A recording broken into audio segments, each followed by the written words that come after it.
To the Ambassador, to General Jones, Your Excellencies, to all of you who support and uphold the Transatlantic Alliance every day, it's a great privilege for me to be here.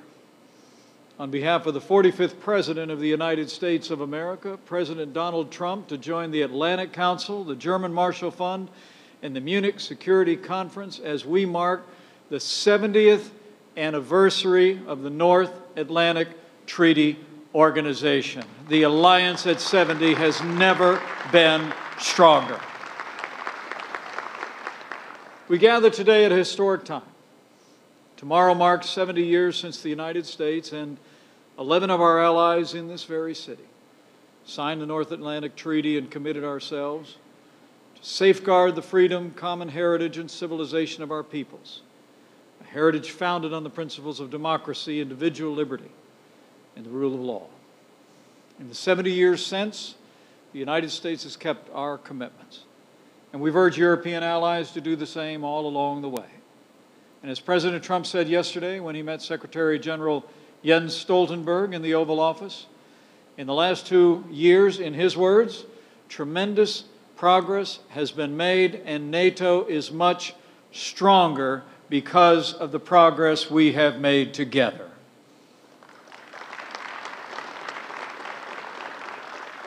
With the support of strong bipartisan majorities in the United States Congress, President Trump has taken decisive action to make the strongest military in the history of the world stronger still.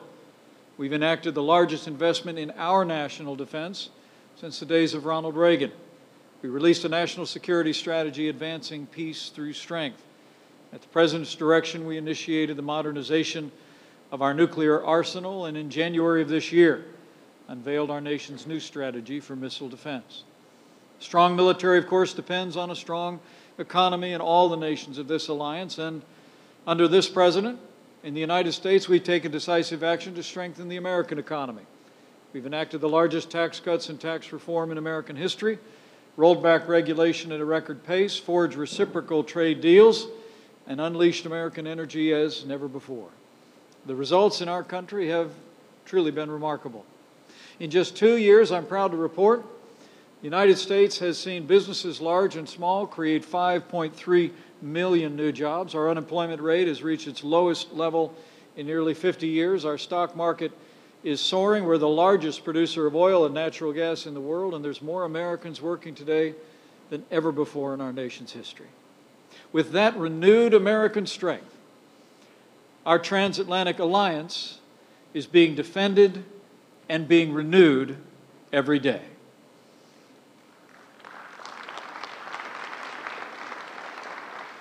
Together with our NATO partners, we created the very high-risk readiness joint task force to prepare combat-ready battle groups to be able to move into the Baltics and Poland within days. We began the 430s initiative, which by 2020 aims to ready 30 mechanized battalions, 30 air squadrons, 30 warships for deployment within 30 days.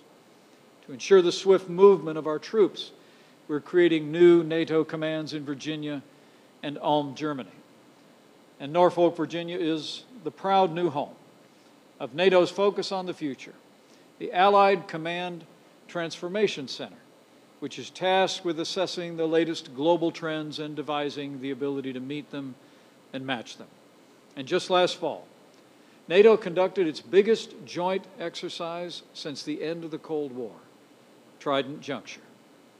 You know, NATO is stronger today because of the support of all of our allies. As he was leaving the podium just a few short minutes ago, Secretary General Stoltenberg reached up to me at the end of his speech, took my hand and said, "I said NATO was stronger." And I said, "Yes, you did." The truth is, NATO is stronger today because of the commitment of our allies, but also because of the resolute American leadership of President Donald Trump. And our transatlantic alliance has made remarkable progress for our collective security under that leadership. Think about it. We've taken the fight to radical Islamic terrorists on our terms on their soil. In Iraq and Syria, President Trump gave American commanders in the field the authority they needed to hit ISIS and drive them back.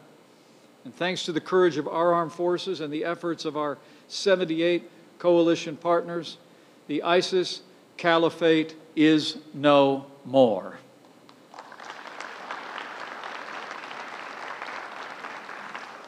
Beyond the Middle East, in the fall of 2017, President Trump announced our South Asia strategy, and with a renewed commitment of United States Armed Forces and our NATO allies, we've taken the fight with renewed vigor to the Taliban, Al-Qaeda, ISIS-Khorasan, and other Islamic extremist groups in Afghanistan.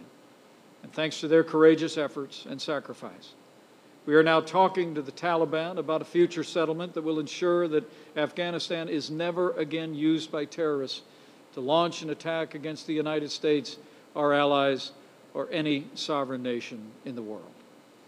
Under President Donald Trump, I promise you, the United States will seize every opportunity to achieve peace. But we will approach every challenge to our transatlantic alliance with strength. Under President Trump's leadership, we've been holding Russia accountable for its attempts to redraw international borders by force, approving the largest provision of defense weapons to Ukraine in years. The United States also expelled 60 diplomats following a chemical weapons attack on a Russian exile on British soil. Most of our allies did the same in a clear statement of resolve against such violence. And after years of Russian violations of our decades-old treaty, the United States, with the unanimous support of our NATO allies, announced plans to withdraw from the Intermediate Range Nuclear Forces Treaty. Last December, NATO declared that Russia had developed and fielded a missile system that poses significant risk to NATO members and was in direct violation of its commitments under the 1987 Intermediate Range Nuclear Forces Treaty. At the urging of our NATO allies, America remained open to an ongoing dialogue with Russia in the hopes that she could see her way clear to full INF compliance. But Russia refused to live up to its own treaty obligations, refused to respond to the concerns of the United States and our allies in NATO. And today, Russia continues to refuse to dismantle its non-compliant new missile systems. In response to Russia's material breach, President Trump made the decision, in fact, had no choice, but to provide the requisite 6-month written notice to treaty parties of our intention to withdraw under Article 15 of the INF Treaty. The United States was forced to take this action due to the significant risk posed to NATO member states by Russia's covert testing, production, and deployment of non-INF compliant ground-launched cruise missile systems.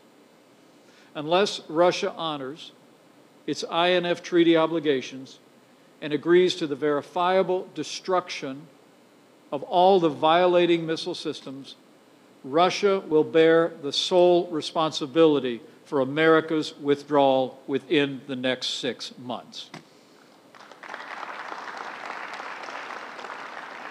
Now, while the President remains open to effective international arms control, disarmament, non-proliferation, the United States will no longer agree to any measure or any treaties that force unilateral disarmament on us or our allies.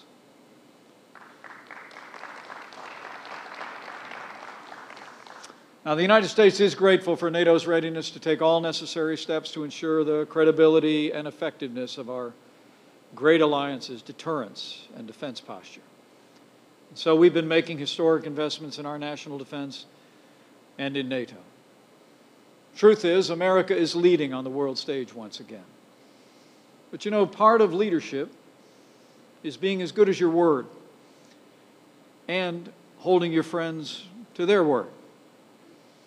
In 2014, at the NATO summit in Wales, all of our allies agreed, of their own accord, to spend at least 2% of their GDP on defense. The United States has done all that and more, well more than our fair share. We make up more than 2/3 of NATO members' combined defense budgets. In 2017, at the NATO summit, President Trump was very direct with members of our alliance when he called on NATO members to, in his words, contribute their fair share and meet their financial obligations. He pointed out at the time that 23 of the 28 member nations were still not paying what they should be paying, or what they're supposed to be paying for our common defense. As the President said then, this is not fair to the American people or to the United States of America. In fact, President Trump was hardly the first American president to make this point. In 1963, President John F. Kennedy said, and I quote, "We cannot continue to pay for the military protection of Europe while NATO states are not paying their fair share." President Kennedy went on to say, "We've been very generous to Europe, and it's now time for us to look out for ourselves." Now, we're aware that the President's strong leadership has caused consternation among some in our alliance. I recall meeting with the Prime Minister of one of our member nations during our first year in office. He expressed his concern, and he told me how important it was that America remained the leader of the free world. And I told him what I tell you now, that when President Donald Trump calls on our NATO allies to live up to their word, to live up to the commitments that they've made to our common defense, that's what we call being leader of the free world.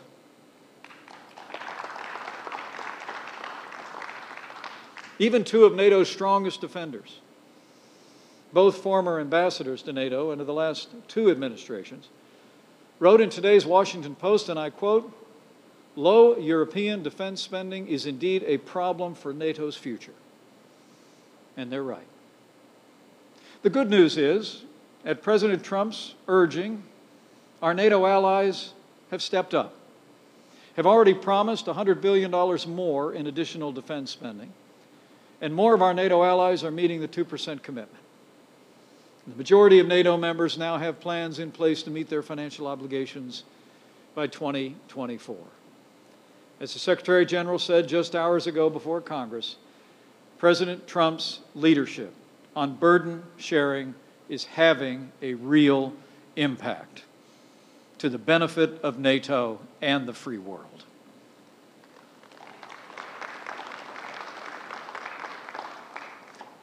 And so, more of our allies are now meeting their commitments.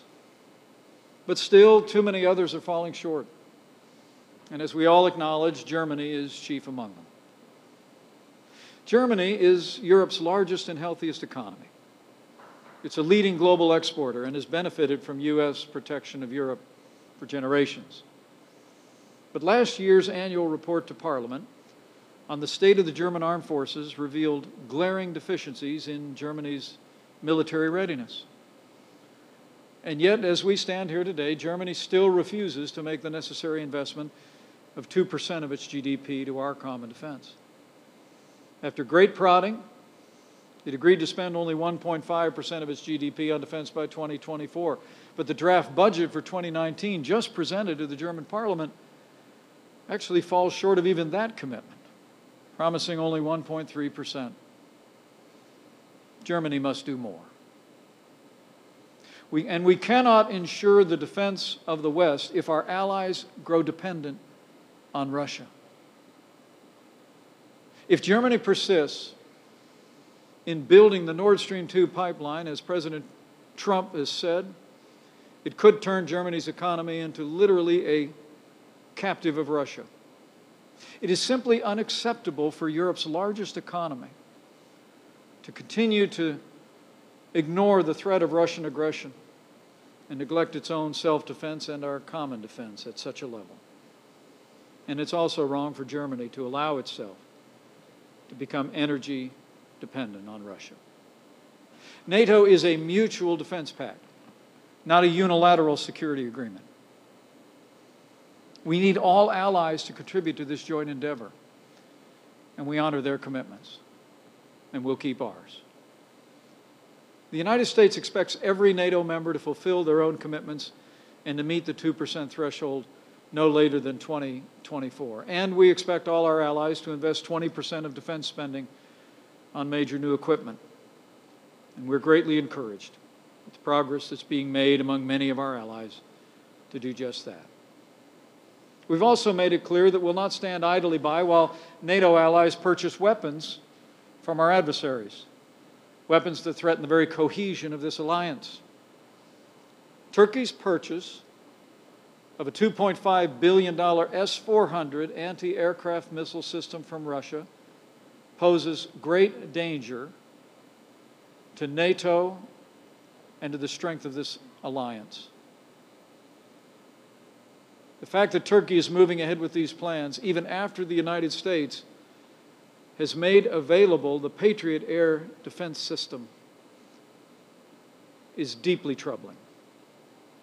The Pentagon made clear earlier this week, and I repeat today, if Turkey completes its purchase of the Russian S-400 missile system, Turkey risks expulsion from the joint F-35 program, which will harm not just Turkey's defense capacity, but it may cripple many of the Turkish component manufacturers that supply that program. In the meantime, this week we formally notified the Turkish government that the United States is immediately suspending shipments of all F-35 Joint Strike Fighter-related equipment and material to Turkey. Turkey must choose. Does it want to remain a critical partner of the most successful military alliance in the history of the world? Or does it want to risk the security of that partnership by making reckless decisions that undermine our alliance? Perhaps the greatest challenge NATO will face in the coming decades is how we must all adjust to the rise of the People's Republic of China. And adjust we must. For determining how to meet the challenge of Chinese 5G technology, meet the challenge of the easy money offered by China's Belt and Road Initiative, is a challenge European allies must contend with every day. Whether we like it or not, the implications of China's rise will profoundly affect the choices NATO members will face, individually and collectively.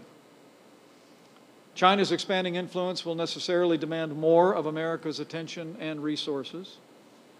And as we meet that challenge, our European allies must do more to maintain the strength and deterrence of our transatlantic alliance with their resources.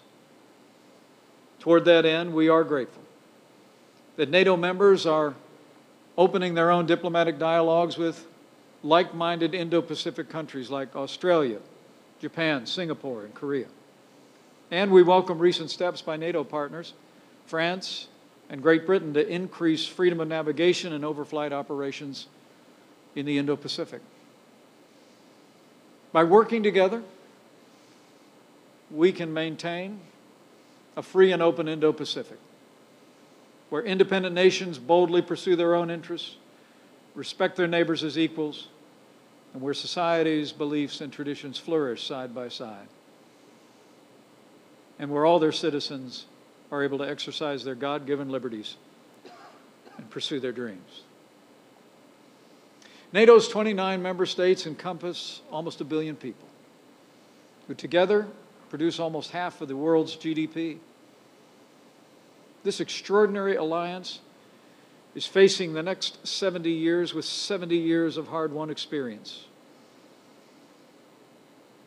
success, and strong relationships. And so while the challenges before us loom large, with renewed American leadership on the world stage, together we're demonstrating every day that we can make the future of the free world brighter than ever before.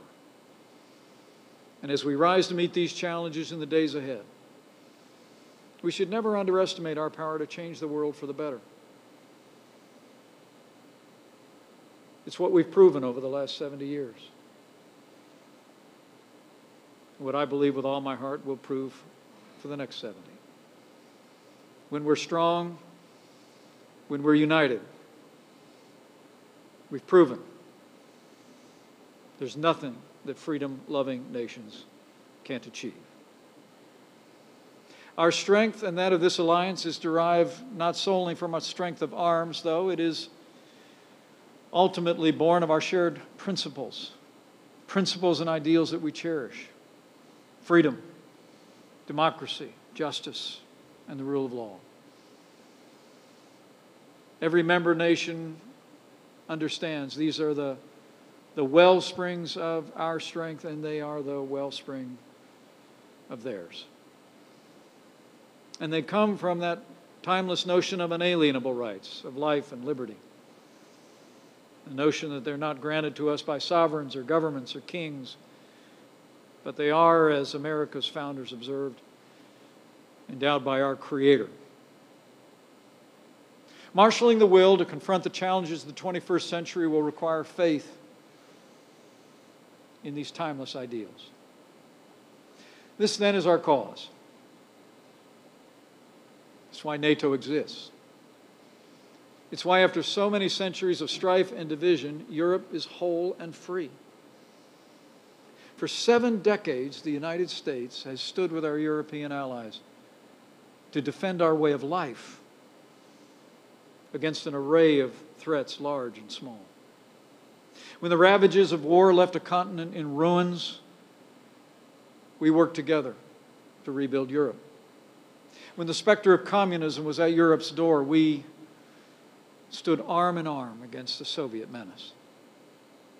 When the Berlin Wall fell and the old Soviet empire crumbled, we welcomed new democracies of Eastern Europe into our ranks. And of the 8 countries that once made up the Warsaw Pact, 7 now belong to NATO. And the 8th, the Soviet Union, doesn't even exist. Over the past 5 centuries, it's extraordinary to think that the average alliance among nations lasted no more than 15 years. But for 40 years, NATO stood strong against the communist threat of the Soviet Union. Through the strength of our resolve and by the grace of God, we prevailed against it. Through those 40, and now we stand for freedom to tomorrow's day of 70. The United States has been faithful to Europe for generations, and we'll keep the faith. We'll keep the faith that drove our forefathers to sacrifice so much in the defense of freedom. We share a past. We've built it together. And we share a future. Today, tomorrow, and every day, you can be confident. The United States of America is now and will always be Europe's greatest ally.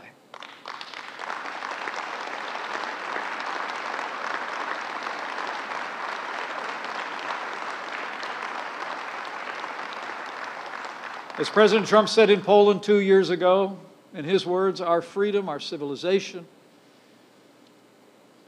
and our survival depend on these bonds of history, culture, and memory. And they also depend on a foundation of faith.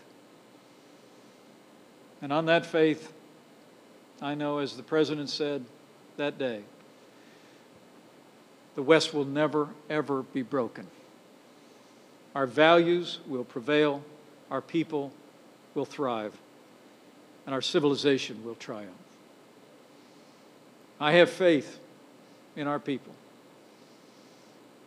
and in freedom-loving people everywhere.